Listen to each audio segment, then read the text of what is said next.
Hey guys, what's up? It is week 338. I got a bunch of reviews for you. Well, not too many reviews, but I got a bunch of movies for an update, as you could tell in the thumbnail, possibly. But yeah, the first one up is from Film Masters, and I've been liking what these guys are doing. They've been remastering a lot of old kind of classic films that don't really get the love that they probably deserve. And I know a company out there kind of similar, like Film Detective. I wonder if they're kind of together, kind of in the same vein, a lot of the same special guests and everything. I mean, special commentators and all that kind of stuff. So what we have here is a double feature. They've been putting these double features out, and this is a kind of a Roger Corman produced double feature. This is Beast from the Haunted Cave and Ski Troop Attack. So we'll start off with Beast from the Haunted Cave. This is a 1959 kind of caper monster movie. Kind of haunted kind of monster movie. So both these movies take place in the snow. And we open up in the very beginning of this one, and we have like this group of people. Willie Campo's in there, and Frank Wolf. Frank Wolf is an actor that I know from stuff like The Great Silence and his Euro kind of Italian output. You know, he's in a couple, Polizia Tetzi kind of Euro crime films, and he's really solid. He's in a lot of Westerns as well. So it was kind of cool to see him in here. And the special features, they kind of explain how Frank Wolf's career started and everything like that. It's very interesting stuff. So essentially, this movie is very short. I think it's like 70 minutes, if that, 68 minutes or something, keeps it short and sweet. And it's about a group of kind of bank robbers that are going to blow this mine for distraction, go in, steal this gold, and kind of escape on this kind of tour in the Alps and ski and everything like that. They have a tour guide, but all the other ones are criminals. The woman in the group kind of knows what's up, kind of doesn't know what's going. She knows kind of what's going on, and she just kind of run down and just tired of like everything and all these kind of things. And she has a thing for kind of the tour guide. This starts kind of turmoil between Frank Wolf, who's the leader of the gang, and all that kind of stuff. And to make things more complicated, there is a monster or beast in a haunted cave, and he kind of comes in. He's a very strange creature, and a lot of these kind of 50s kind of creature features, the monsters would get weirder and weirder, kind of trying to find their own kind of secret monster and everything like that. So yeah, anyways, they get picked off. It's not gratuitous or anything like that. It's short, it's sweet, it's right to the point. It's not a perfect movie or anything. It's definitely mixing a couple genres like the crime caper in with a horror film, in the same vein as something like Killer Fish, which is a reference I always use because that's like 4 or 5 different movies in one. Frank Wolf's great in this. I got to give it up to Frank Wolf. Just a really great screen presence as the villain kind of type. Yeah, it's overall solid. A little B movie. I don't love it. Monty Hellman directed it, which is of note because Monty Hellman would go on to do Two Lane Blacktop and a couple really good westerns like Ride the Whirlwind and The Shooting. Both with Jack Nicholson, if I'm not mistaken. One with Warren Oates. Very good movies. Criterion actually put those out, and Monty Hellman would do a bunch of other films as well. One that he's probably not so proud of is Silent Night, Deadly Night 3, which I still have not watched that one for some reason. But hear not too many good things. But Monty Hellman is a pretty, I guess, famous director, very popular director, recently passed. But yeah, this is, decent. Corman produced it himself to make money in the film group. And they go over all this kind of stuff in the special features here. So the disc basically has here, we have it in the theatrical 65 format and the extended TV version at 72 minutes. And original 35 millimeter restored trailer. And then we also have a recut trailer. We have a commentary for Beast from Haunted Cave by author, film historian Tom Weaver and filmmaker Larry Blarmar. And gallery of stills taken during the filming of Beast from Haunted Cave, courtesy of Tom Weaver. Now, normally I'd break these up, but we're just going to jump right into it, look at the camera just for the switch, okay? And this next one is Ski Troop Attack. Now, this one was made in 1960, which was a super, maybe 59, 60. I think it might have been 60. It's a very busy year for Corman, because Corman had Little Shop of Horrors that came out this year. He was working on all the Poe stuff. So Corman in the early 60s, late 50s was super busy. And this movie, I did not expect Ski Troop Attack to be this awesome. I love this movie. So maybe I'm pretty sure I've talked about this before, but growing up as a young kid, I loved horror movies. I loved Western movies and stuff, but mostly horror, and certain action films. But there was something that tickled my fancy a lot back in the day. That I don't like that term. I don't know why I use that. But the movie that really did it was The Dirty Dozen. At age 10, I saw that film, and I became kind of encapsulated, like very enamored by those war films from the 60s and everything like that. Dirty Dozen, The Great Escape, Kelly's Heroes, all those movies. I really enjoyed them, especially Man on a Mission, kind of suicide mission films, and I still do to this day. I love them. So Ski Troop Attack is a World War II picture. It takes place with the same basically the same cast and the same crew and everything. This is, Corman 101. Let's make a couple movies for the price of one. So this is a war film period piece, and it's all on skis in the winter. And I should mention Beast from Haunted Cave, too. Same kind of set, freezing cold, all that kind of stuff. So the two leads here are, one is Frank Wolf, and the other guy's kind of like a tall, kind of handsome type leading guy, kind of what you would expect. But Frank Wolf in this movie steals the show. He's definitely giving me Telly Savalas kind of vibes, and when he's in stuff like not so much The Dirty Dozen, but when he's got that kind of commanding kind of presence about him. So these guys are basically 5 soldiers on a suicide mission, and they're trying to kind of document this Nazi kind of battalion moving forward. And there's infighting amongst them, and they have to kind of blow this bridge. Think Bridge over Iroquois, another classic war film. So like you have all these kind of little suicide mission things, and there's banter. It's like 73 minutes, super fast paced. They take time to develop the characters. There's good conversations. This kind of southern guy, he goes on this big speech about, like, I think there's a bullet for me, and he's always like, this whole kind of ordeal and everything like that. They develop the characters well. There's a great scene which is kind of redone in Cross of Iron, the Sam Peckinpah movie, but that's kind of a common thing. You kind of invade the enemies, like kind of the civilians, and there's like this turmoil between this woman and all this big kind of fighting back and forth. What I really loved about this, besides the movie being fast paced and just effective, way more effective than it should have been. This is actually directed by Corman. He's also in it too as one of the Nazis and the Nazis. He's one of the leaders on the skis. Was this amazing commentary. This was one of my favorite commentaries I listened to, and this is by author C. Courtney Joyner and filmmaker Howard S. Berger. Now, Howard S. Berger was from K&B. C. Courtney Joyner was a screenwriter and director. He directed a couple movies for Full Moon, but he used to write tons of Class of 1999, which is an excellent movie, honestly. I love that movie. A great cast and everything. So, these two know everything there is to know about this kind of stuff. So they talk about Frank Wolf's career, which ended very tragically, his life and all that kind of stuff, and some of the stories in there are just heartbreaking and just very interesting at the same time. They talk about Corman and how he started the film group, and that's also in here, the Hollywood Intruders, the film group story, part 1, a Ballyhoo Motion Pictures documentary. Ballyhoo does great work, by the way, so that's in there, where Courtney Joyner talks about all that kind of stuff in there. So like, it's an excellent commentary that talks about Corman and Frank Wolf and all the players. They know all the details, and it was interesting stuff, and they praised the movie. And I love at the end, Howard Berger and Courtney Joyner are basically like, hey, if you hear somebody bring this movie up, defend it. And I do think this is a really good movie. I actually, it's not on brand for me, I guess, but Ski Troop Attack, I liked much better than Beast from Haunted Cave. I thought it was a better film. I thought it was more entertaining. I thought it was better acted. Even though the acting's fine in the other one, I just thought that the stakes seem higher. I was more invested. Again, I do like war films, so good stuff. Good double feature. They both look really good, too. And they're low-budget films. And it's kind of amazing how good Ski Troop Attack looks. And they mentioned talking about that, this is a war movie where it's supposed to be complete isolation in these mountains, so you can't have all this, like, evidence of a crew being there. So they had to go. It was tough filming, and it paid off. Good stuff. Beast from Haunted Cave and Ski Troop Attack from Film Masters. We kind of have a doozy here. I decided to watch some maybe a little bit Halloween-oriented movies because technically this will be coming out on Halloween Tuesday. Happy Halloween. And I popped in this one. And this is one I never watched. This is a Vinegar Syndrome putting out a trauma movie here from 1988. This is a movie I bought a few times over again, and I just never knew which copy was good, which was the right cut. I figured Vinegar Syndrome probably did the best it would ever do on this movie. So finally, here it is. Rabid Grannies. Now, I believe this is like a Belgium-French kind of deal. And this is a lenticular cover, that's right.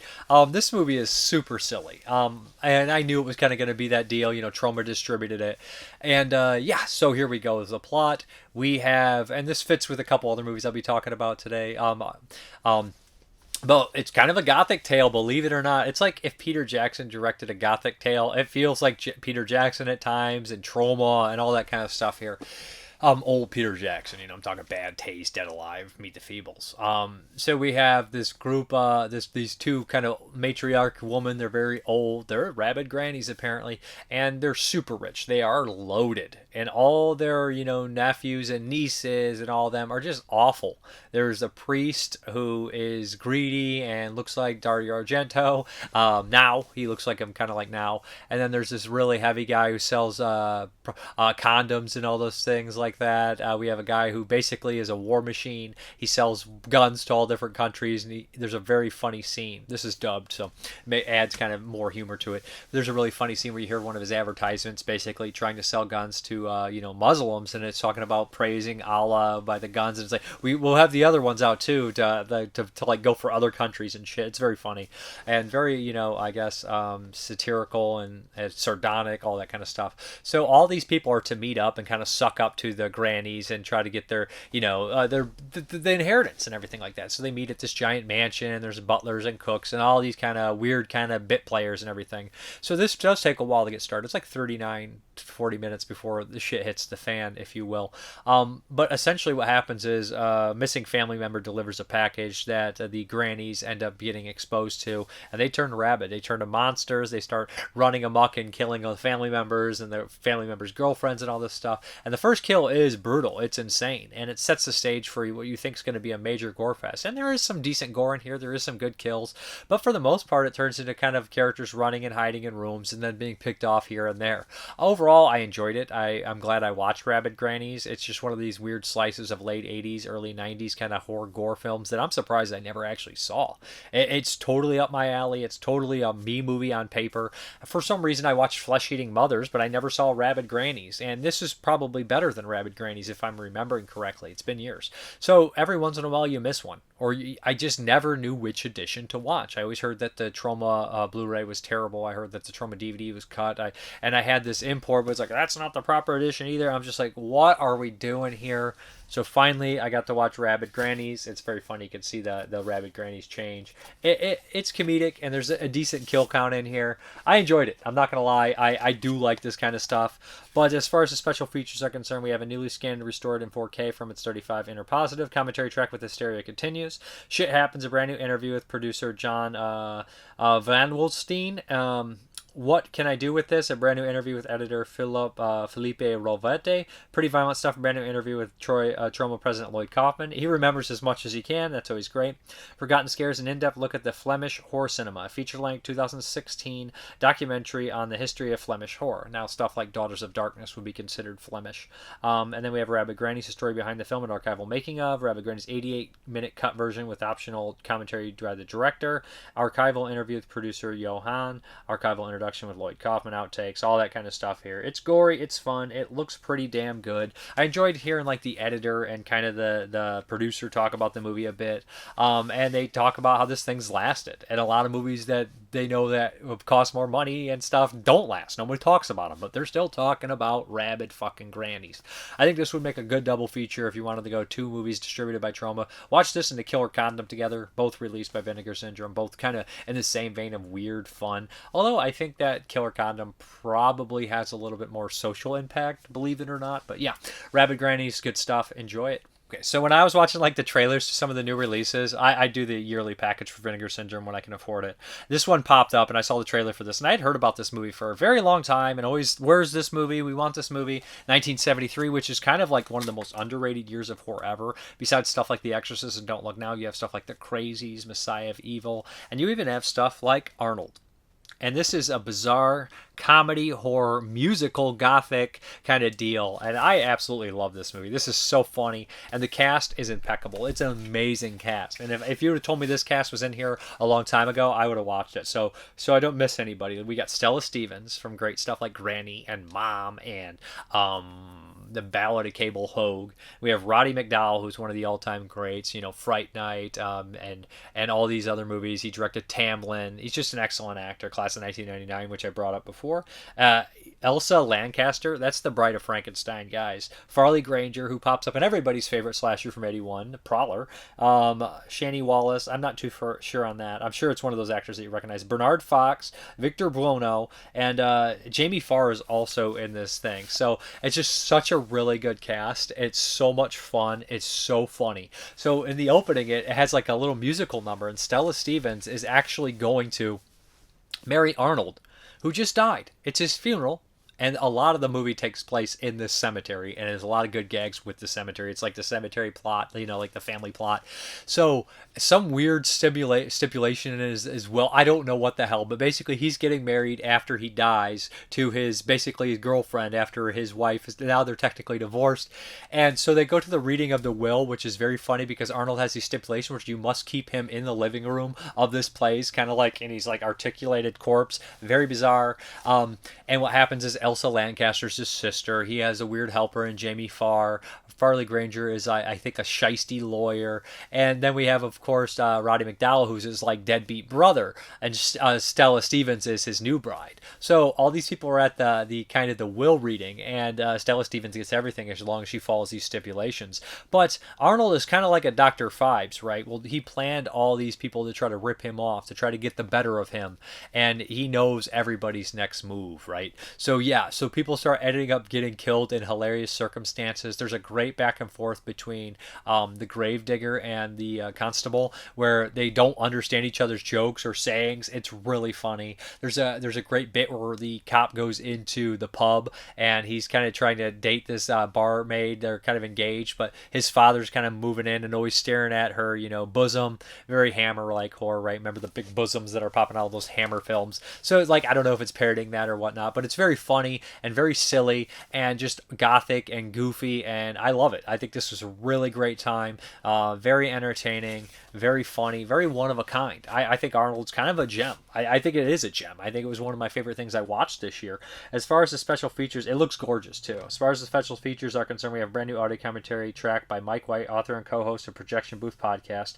I didn't notice that on there. I really didn't. I would have listened to that because I love Projection Booth podcasts. The Gothic Horror Comedy in Hollywood, a brand new video essay by film historian Sam Deegan. She does a good job. This is very good. She goes all the way back to The Cat and the Canary and before. Talks about Gothic horror. Talks about the Bob Hope movies, Ghost Catcher, all that kind of stuff. Goes over at Old Dark House. Talks about these movies, how they relate to the Gothic horror comedy, all this stuff. It's very good, informative stuff. Anyways, Stella Stevens is great in this too. I love her. Just underrated actress, mother of Andrew Stevens, director and actor as well. So this is a great one. I love this movie, man. This is good stuff. I think most people would enjoy Arnold. It's very fun. The next one here is one from Saturn's Core. I was like, I've been buying all these. I haven't had a chance to watch that many. And this one was made in the late 90s and it was released in 2000. And this is by Brian Pollin, the premier gore director of the Underground, one of them for sure. This is At Dawn They Sleep. And this is a movie that I had on DVD from, what is this? I remember this company, Alternative Cinema. They had the Video Outlaw logo on there. Now, Video Outlaw used to put out all sorts of really cheap stuff on VHS that I had, like Shrek, and which is getting a Blu-ray, which is amazing, and Shatter Dead, and some really cool shit that I grew up with. So, if you guys don't know, I grew up watching a lot of these kind of SOV, direct-to-video, weird, kind of bizarre gore films, and for some fucking reason, I never watched At Dawn They Sleep. And I like Brian Pollin's films. I love Blood Pigs and Cryptic Plasm and Fetus. Fetus is a masterpiece when you're looking at these kind of underground gore films. Fetus is the one to go to. So At Dawn They Sleep, I was like, okay, I definitely want to check this out. It was short. It kind of had a vibe that it was going to be like a Halloweeny, not Halloween, but fitting, right? This is a vampire movie, which, at the time it's iffy. And I've mentioned this before, right? The early 2000s were not a great year for American horror. And there was a lot of really, really bad independent movies around that time. So, like, if they're bad, they're unwatchable. But there is a couple people out there making some really interesting, great stuff. And a lot of them were keeping it alive. And, that company, Video Outlaw, and those kind of, like, alternative cinema had a lot of interesting stuff that I was always kind of interested in. Eric Stanley was doing great work. Fred Vogel was starting out and stuff. And Brian Pollin was making movies. So all these guys were making these kind of cool horror films. Andy Cope probably was around the same time. So, like, At Dawn They Sleep, I put this in, and the acting, it ranges. Brian Pollin stars in his own movies. It's very independent. It's not the most amazing acting in these films, right? But these guys are doing everything themselves. Right away, I was just like, oh, this is totally up my alley. We kind of have these two guys get killed for ripping off Brian Pollin and his partner, which is, I think, is the guy from Bone Sickness, the main guy from Bone Sickness, which is a crazy 2-hour gore fest. So they kill these two guys. And what happens is they kind of realize, that they got ripped off on these drugs. There's another, one night they pick up a couple women and they feel like they're drugged. We know that they're vampires. They feed on their blood, and right when they wake up, they have the worst hangover. When one of them is attacked by another drug dealer and gets shot, and they wonder why they didn't die, the angels come down and tell them. And this is one of these crazy plots like Shatter Dead, right? Like an angel has sex with a mortal woman and the dead just stop dying. So like basically these angels from heaven want to create vampires to kind of just destroy the human race. But some demons and other things are not going to have it like that. So we have these cool special effects of demons, and there's angels and there's vampires, and there's a lot of gunplay. Like Brian Paul in the special features was saying, he was obsessed with like John Woo at the time. He just discovered him in the mid to late 90s. So like we have these double like guns like and that's just something I eat up. I love that kind of stuff. Diving through the air with 2 pistols, jumping through boxes. I love that kind of shit. I live for it. If anybody's ever seen Rip, I got to do a little bit of that in Dustin Mills' movie. At the end I go in with a couple Uzis, and it was just a lot of fun. And I can see the fun and ambition in this. And like, these guys were talking about how many cars they were going to destroy. 6 cars, 6 beater cars.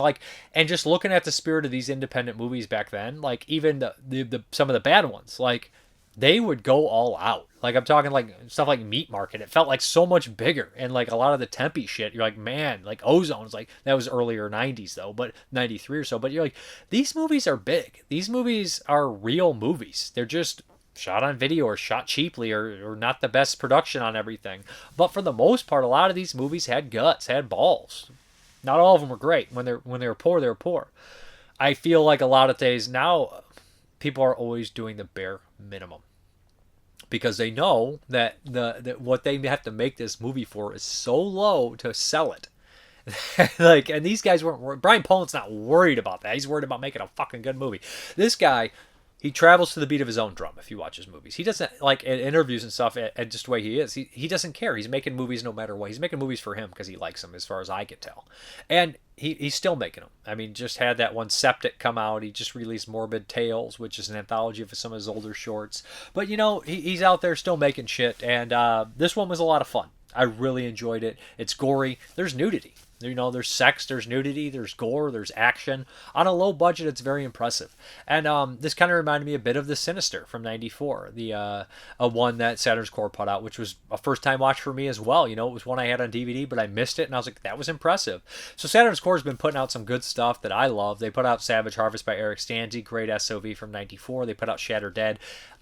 My favorite SOV, along with Redneck Zombies and probably like Burning Moon, those 3 I think are like the cream of the crop or whatever. Shatter Dead, and then of course I love a lot of the Tempe stuff too. So there's so many weird, cool SOV movies, and I tend to go for the really goofy like Redneck Zombies, or like the crazy action things like this, or something more along the lines of Shatter Dead, which is just like going to challenge you and just a great story.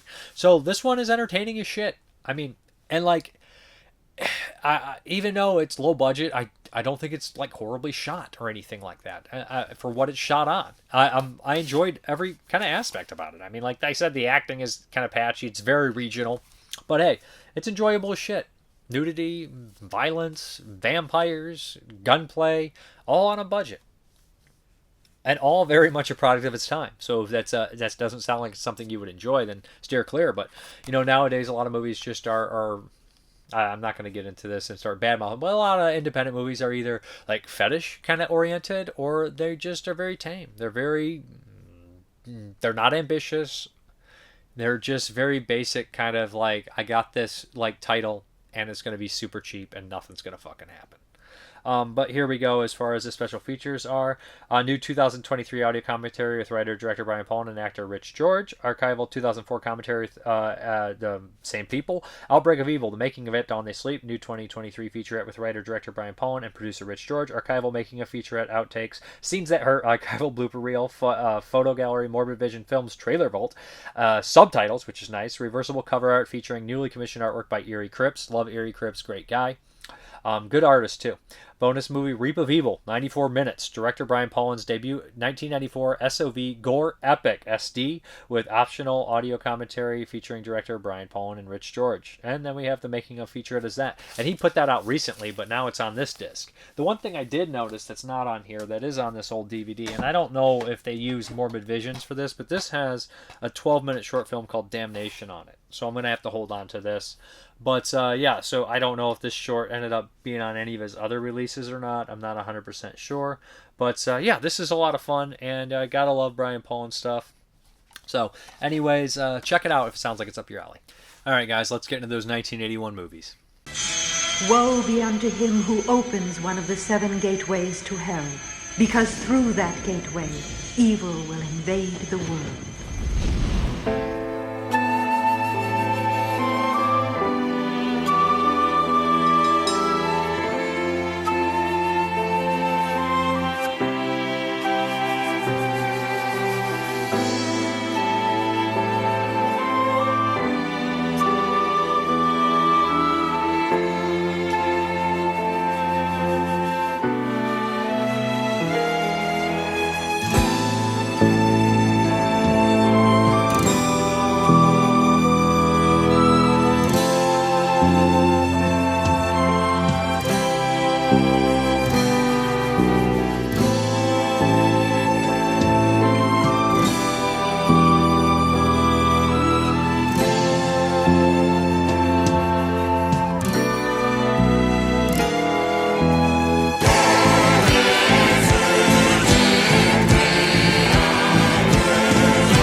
Valentine's Day is a curse that'll live on, and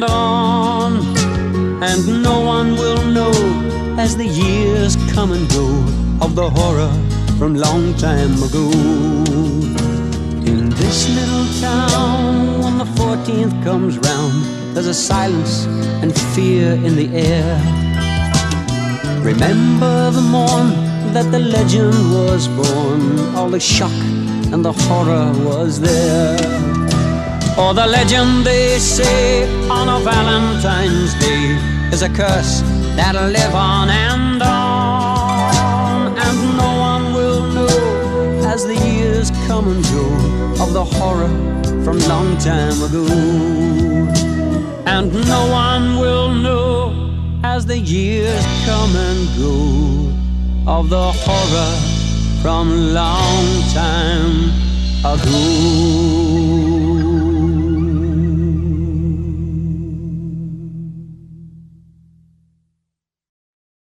All right, the first one up is a Taiwan movie from, and this is a bizarre one. This is Love with Cloud. Yeah, Love with Cloud. And I'm going to be brief on all three of these movies because they list as horror movies, and this is the most horror, right? So Love with Cloud follows a story of this doctor who wants to make it get like rich and get famous and get very like high in the world. And he's dating this nurse, and he wants to keep the relationship kind of on the down low. The nurse is very happy, very much in love. And one day, the guy who runs the hospital is like, "Hey, my daughter's coming in. I want you guys to kind of look after her. I'm going to be out and about, and I want you to kind of like, basically take her under the wing and show her the ropes and everything like that." When this doctor kind of sees that and this idea that he could be somebody special or important, he tells his nurse girlfriend, "Hey, we're done. I need money in my life. I grew up poor. I don't want to be poor the rest of my life." And he kicks her to the curb, which is very depressing, very shitty of him. He's not a great guy. Unfortunately, she is pregnant and she doesn't really know what to do. So that's the kind of story we have here. And it reminds me of Ghost with Hole from Indonesia, right? With the movie where the poor girl gets raped by the group of guys. She gets pregnant, gets an unwanted pregnancy, and it leads to her downfall, and she comes back as the Ghost with Hole. So as similarities right here. Unwanted pregnancies is the second kind of thing I saw in this film. So she's pregnant, and she begs him that all this kind of stuff, and she's basically told that she can't really have another baby if she gets rid of this one, all these kind of things like that. And in a fit of rage telling this guy all this stuff, he kind of lashes out and starts hurting her, throws her down, and kills her. At the same time, he starts to see her other places, she starts to deliver him flowers and starts to like kind of creep around his work, and he's starting to freak out because she's obviously dead. He killed her. He dumped her in a well. And his new girlfriend, his wife now, is kind of very suspicious of what's going on. And before long, we kind of have a just desserts and everything like that. And there is a reveal here, which I won't spoil, which is very similar to other reveals. In fact, Ghost with a Hole kind of tries to play that card too, but it does it a little differently because in Ghost with Hole, it's 100% supernatural in that aspect. This one has a supernatural aspect as well, but the guy gets his just desserts. The movie's very blue, very kind of faded. It's not a great quality looking thing, and it was a lot to watch this one because the fact is that the rips you find are out of sync, but the old rip is also damaged. So you're like, oh, you gotta watch it in the really like a VLC player and everything like that. It's a pain in the ass. But Love with Cloud is okay. It's worth watching, I guess, if you can track it down. Maybe not worth the effort that I had to put forth for it, but it's okay, enjoyable. I mean, maybe if it was remastered and looked great, it would be a different story. But interesting stuff nonetheless to watch something from Taiwan from 1981. The next one here is the other kind of religious horror film, end of the world kind of deal. We already had Years of the Beast, and this one, Early Warning, has so much DNA with Years of the Beast. So much so that they're both TV movies. They're both not really horror. They're both about the end of the world. All this kind of stuff here. They're also religious horror. And there's another religious horror movie too, Day of Judgment, but that one's more of a horror film kind of warning kind of deal. These are warnings as well. And in the vein of Years of the Beast, it has a character who is going to make everybody have the 666, or they have a 666 on in there. It's so silly, this whole subplot of people just getting like 666 tattoos or making everyone get them, and it's like no one questions this guy's the fucking Antichrist, right? It's so obvious in even this movie. So essentially what we have here is this reporter figures out that there's this kind of new world order, right? This is all like basically like jerk off material for conspiracy theorists and everything like that. So essentially what happens is a lot this goes all the way back to the 80s, right? And the Bible, all this kind of stuff, people interpret whatever, the kind of how they're going to see the things are going to be, the new world order is going to come in, all this kind of shit, right? So essentially what happens is, in this film, I'm just saying, it's very on the nose. It's just not very subtle, and it's not 100% well done. That's why it's just kind of like roll your eye kind of deal, right? And the second movie that's doing this year, it's almost verbatim in a lot of ways. It's just a lot. So what happens is this reporter figures out who they are. They have him killed, but he had kind of a safe fail, so he talks to a fail safe, if you will, to this woman, and she's very religious. She believes in Christ, and her family does, and all her people she's with.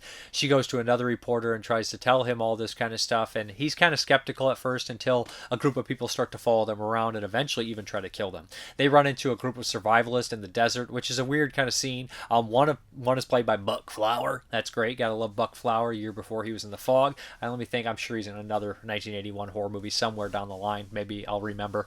So basically, he has a small little role in the survivalist, and before long, we kind of realize that it's just got to play it out, right? It's an alright movie. It's fine. I don't really see it as a horror film. It's kind of like It's very mediocre, very TV-ish. I would say that the Years of the Beast is better and more satisfying. Well, this kind of leaves you at just kind of because you actually get to see the stuff happening in Years of the Beast. You get to see how people turn and all this kind of stuff. This and that one kind of like, this is more in the beginning of it, kind of the build up. I guess you could watch both of them in one night. This one I would say skip on, kind of pass on it.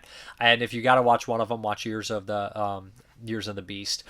It's okay. And there's so many movies I'm looking at on Letterboxd and Internet Movie Database listed as horror, and it's like, guys, these aren't fucking horror movies. Like, I mean, you thought it was bad now when people are like, it's horror adjacent. These are fucking a lot of horror adjacent movies that are not horror films. You know, I'm forgiving in calling a lot of things horror that really aren't. Like, I'm like, it's got a ghost in it, it's got a gothic setting. I could see this as a horror film.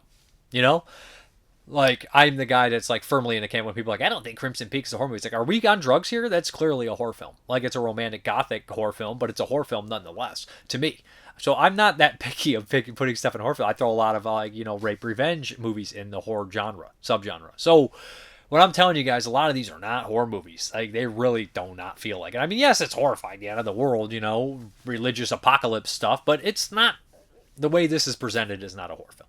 Okay, and the last of the 1981 movies is Phoenix of the Ninja, or Miraculous Flower.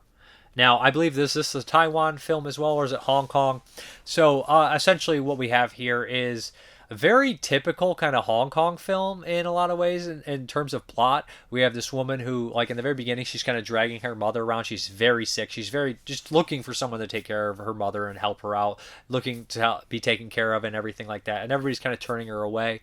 Somebody does show kindness, this rich woman, and says, I'll pay for your hotel room to stay here.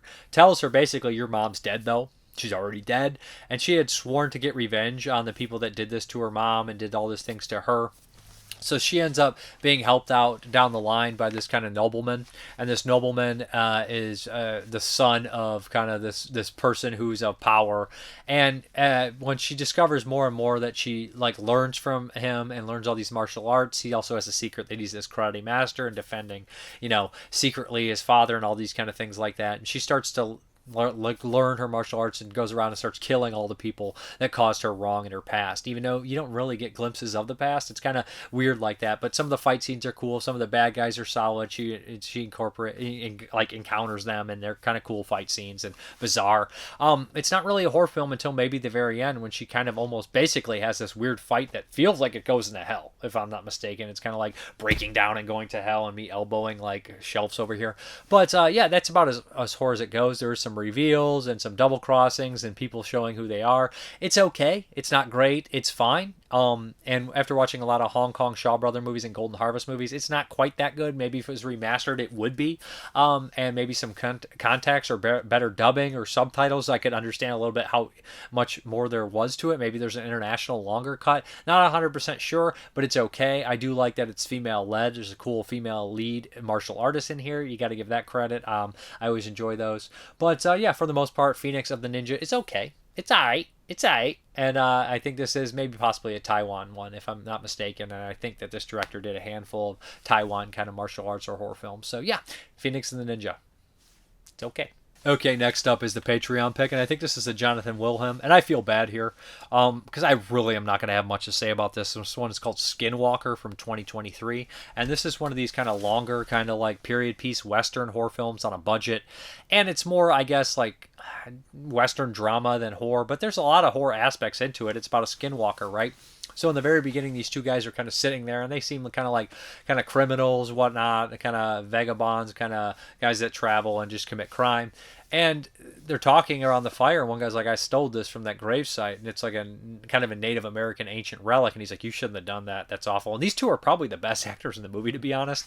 So what happens is the one guy, he ends up getting like this kind of cut from something, and we understand that relic that was taken from the gravesite is going to cause this, and this guy starts to kind of monster out. And we kind of like fast forward a bit, and we kind of go to and introduce our other characters here. We have like this group of women here and whatnot, and a couple other kind of criminals, and a couple sheriffs kind of transferring this one kind of criminal through the thing. So we have all these kind of characters. We know they're all going to kind of meet up and everything like along those veins. But that one criminal ends up stumbling in, and he's sick now. The one who survived, the one who wasn't infected, now he's infected, the one who stole it, and he ends up stumbling in on these women, and they kind of take care of him at first, but he kind of monsters out and everything, and we know that this kind of disease, this Skinwalker disease, is contagious. Well, there is a couple Native Americans that are trying to stop this whole thing from spreading too far, and yeah, we kind of have all these characters kind of turning or being picked off, and a lot of high drama with all these characters having kind of meeting up and knowing each other. It's okay. I think that some of the acting is better. There's one of the older criminals. I think that he has some good dialogue. He has some genuine, heartfelt moments.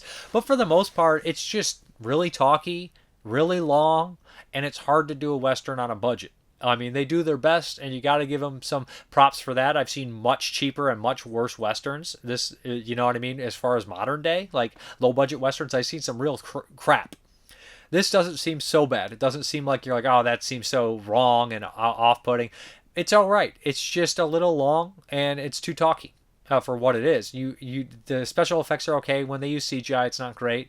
It's not gratuitously violent. I mean, it's violent, but it's not like, oh, those are amazing special effects. It really doesn't, like, you don't really think about that when you're watching it. I didn't love it. It was okay. It's Skinwalker. I mean, I like the idea of the Skinwalker, right? Somebody that can shapeshift, kind of a monster deal and everything like that. But if it sounds like it's up your alley, check out the trailer. You could do a lot worse. I'm going to be honest, and it's ambitious as hell to make a Western horror movie in 2022 when this was made. Not easy stuff here, so it's no easy feat. So got to give them props for that. It's just not really my jam. Okay, let's get into these questions, comments, concerns, all that jazz. Okay, let me get more comfortable. So, Brendan Timmons, 5415. Hey, Dave, I think you'll really enjoy the Mondo Bollywood set. They're all over the map stylistically. Very cool. Ken Coakley, I like The Pope's Exorcist because Russell Crowe played a real person. The real Father Gabriel Amort was the subject of William Friedkin documentary called The Devil and the Father Amort. The Pope's Exorcist is based on the two of the Father Amort's two memoirs. I think Russell Crowe has been killing it since The Man with the Iron Fist. I remember thinking that I wanted to look like Russell Crowe. Now he looks like me. We're both fat guys with long hair and beards. I have to disagree with you on The Blob. I didn't like the remake at first, but it grew on me while the original had me for the first time I watched it. The only problem with the original was the Blob looked like a huge goo gob of grape jelly, so watching it makes me hungry. No, I honestly think that the Blob is something that you watched at the time it came out. Like, you saw that one way before the remake was out. So, like, I saw the remake because it was 88. It was one of the first. I probably saw it like 93. 4 or 5 years old, I saw that movie. And I personally do think that the remake of The Blob is just a vastly superior movie in terms of special effects and acting. And as much as I love Steve McQueen, and script even, to be honest. I mean, but The Blob is very iconic. And we can both agree that The Blob 58, The Blob 88 are both better than the Beware the Blob or Son of Blob from 71, 72. He's like, I do have a question. Do you do it up for Halloween and decorations and pumpkins? Also, do you have a ritual every Halloween? For instance, I watch the same 3 movies every Halloween. I watch Night of the Living Dead, Phantasm, and Rocky Horror Picture Show. Not really. I decorated a couple times, but I do pumpkins. Have to have pumpkins. Do a pumpkin, carve a jack-o'-lantern. Got to have a couple of those out on Halloween. I don't get any kids at my house anymore. I live right on a main road. Very unfortunate because I would give full-size candy bars. And when I lived in a different area, we always hooked up the house to cool and passed out candy. But it's kind of disheartening when we don't get any kids. So I don't do it. I do jack-o'-lanterns though. And there's a couple movies that I have a go-to. I'll put in Night of the Demons, Return of the Living Dead, Flesh Eater, Night of the Living Dead, stuff like that. I just like that kind of stuff. Ernest Scared Stupid. Just the kind of the run-of-the-mill stuff that everyone else puts in, right? And then we have Stephen Hyde. He gives me a fire flex. Bad Brains Horror. Dave, Slimy Little Bastards was a great time. Cool to see how the whole crew together. Great episode. I appreciate it. Let me know if you watched Halloween Spookies. It's on YouTube. I directed a couple of those segments in Dustin Mills. We made the whole thing together. I think it's actually an improvement on my own. I did the last short and the wraparound on there. If you like Slimy Little Bastards, you'll like the horror one for sure. Has a lot of the same people in there. Stoked Scab. I just watched The Pope's Exorcist. It had one thing that I can't stand: a kid trying to be scary. For some reason, anytime a kid is trying to be scary, they always say something like, "You're all going to die here." I fucking hate that. Linda Blair was amazing in The Exorcist, and Miko Hughes was awesome in Pet Sematary, but those performances don't come often from a child. Sorry for the rant. No, I feel you. It can get eye-rolly. We're like, yep, here we go again. Ilk Vomit 88. Will you be picking up the Criterion Blu-ray Freaks? Yes, whenever they have their annual sale. Isn't that in November? I'll definitely grab that one, the whole Todd Browning thing set. The Nick Moore from Belgium. Yippee, the Blob on 4K. Mucus and Slime in high definition. Sounds fun. The 80 classic alongside Mr. Carpenter's The Thing is proof that remakes needn't be crap. I miss those days. Also add in Invasion of the Body Snatchers 78. Add in The Fly 86. Add in Night of the Living Dead 1990. There's lots of good remakes. Even when you get to the Dawn remake's not bad. I don't think so. There's something going on with these memory cards when I don't understand. So basically we're going to start where Nick Moore was again. So sometimes they'll just shut off, and I don't know. I changed the camera here. I got another memory card. So I think these old memory cards, time to call it quits. I replaced one of them. I'm going to have to replace the other. But here's the questions here he has. What's your favorite Harrison Ford performance? I'm partial to What Lies Beneath. He's so endearing and creepy as fuck in it. I mean, I do like Air Force One. I love the Star Wars movies, but I mean, his best performance is Indiana Jones, right? My short stuff, and I mean, it's gotta be. It's gotta be for me. He's good in Witness. He's always pretty good. Never watched a movie like Harrison Ford sure sucked in that. Never had that problem with him. I'm gonna have to go with this Indiana Jones. The first 3 movies, he's great in those. What dates a movie the most? Clothes, technology, something else? Oh boy, that's tough. Language could date a movie. Like, I just watched At Dawn They Sleep, and they're using terms that typically aren't used anymore. But again, these guys are criminals, so it doesn't matter if they're outdated. I think language is the number one thing. A lot of times, technology can for sure, or acting styles. But for the most part, I kind of take things in when they came out. 3, I still enjoy dated movies. How about you? You know that answer. Look at all the movies in my room. They're all dated. Most of them are dated. I mean, not all of them, but hey, this is a room full of movies. Most of them made before 2005.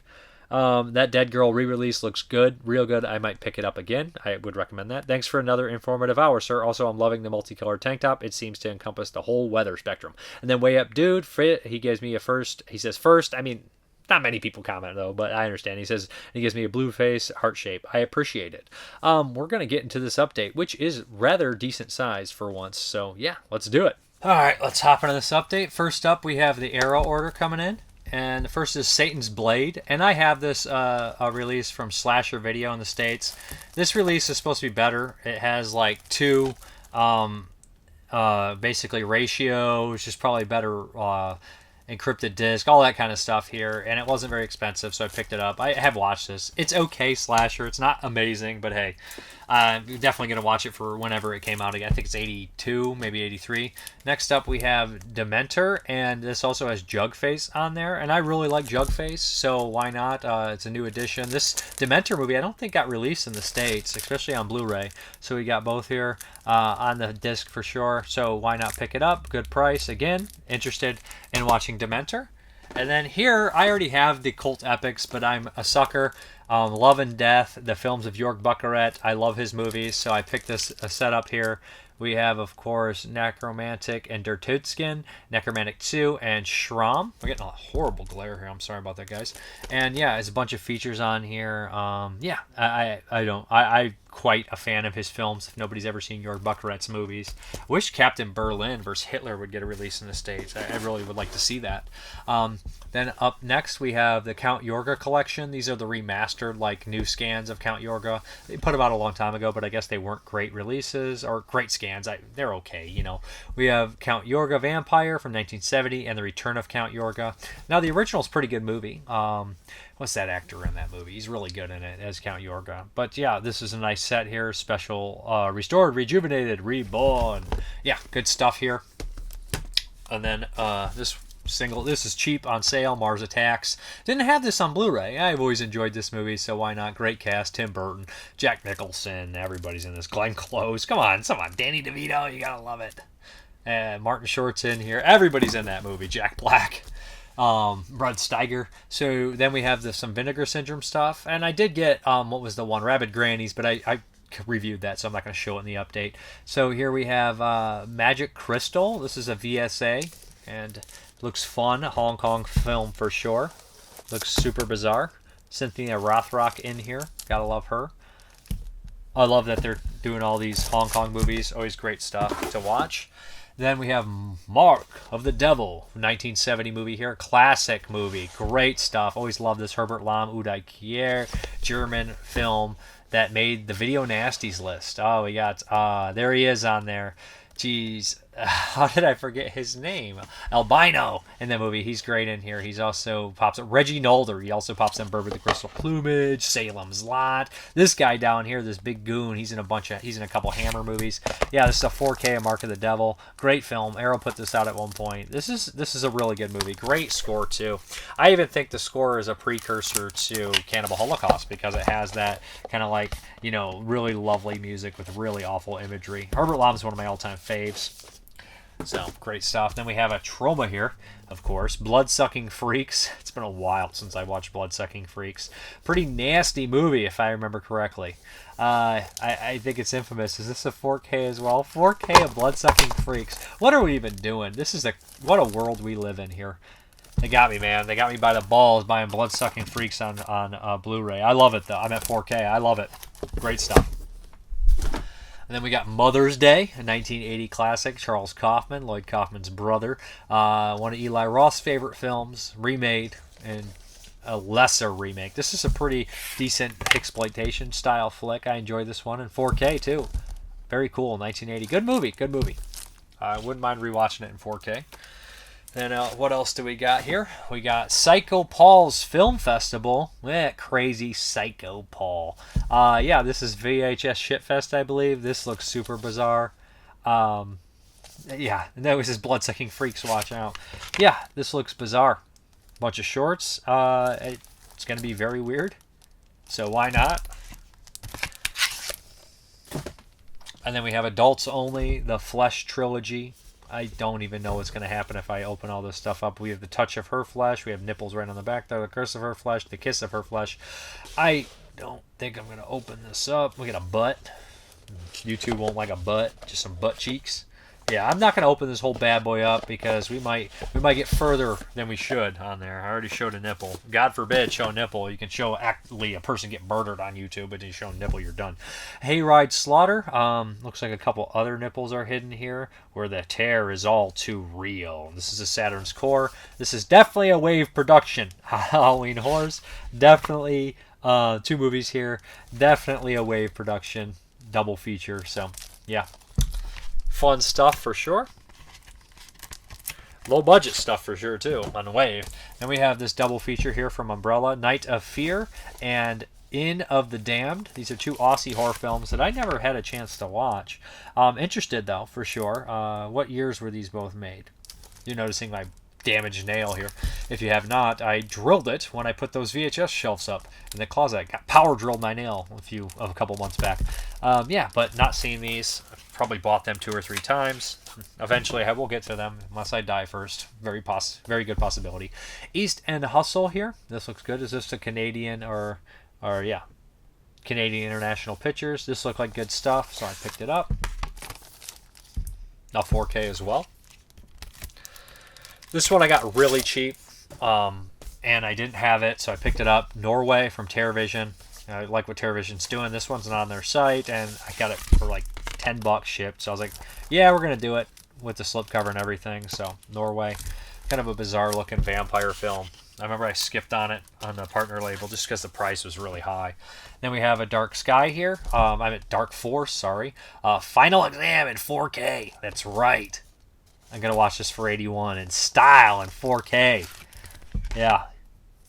Cool stuff. I don't know if I've ever watched the film Final Exam in its entirety, honestly. It's one that I saw part of, and I was just like, okay. And I never finished it years back. We have Hard Rock Nightmare. Look at that cover. This is one that is the werewolf band, the heavy metal one. It's been a years. I think I did see this. I don't know, but it's been a while. I think it's 88. Then we have Magdalena Possessed by the Devil. And this one I think is somewhat pornographic. I've actually never seen it. From the original uncut U.S. Internet with extensive color correction. Let me see what's in the back here. The Devil's Female is the alternative name. So, yeah. I've heard about that one, but never actually had a chance to watch it. And I eventually just was like, you know what? I want that one from Dark Force. And then this was dirt cheap at the time, so I threw in my order White Rush. $10. Judd Nelson's in here. So, I don't know much about it, but I ended up grabbing it, for the order. Anyways, that's the update. We're going to get back to that video. All right, guys. Thank you very much for watching. And as always, have a good one.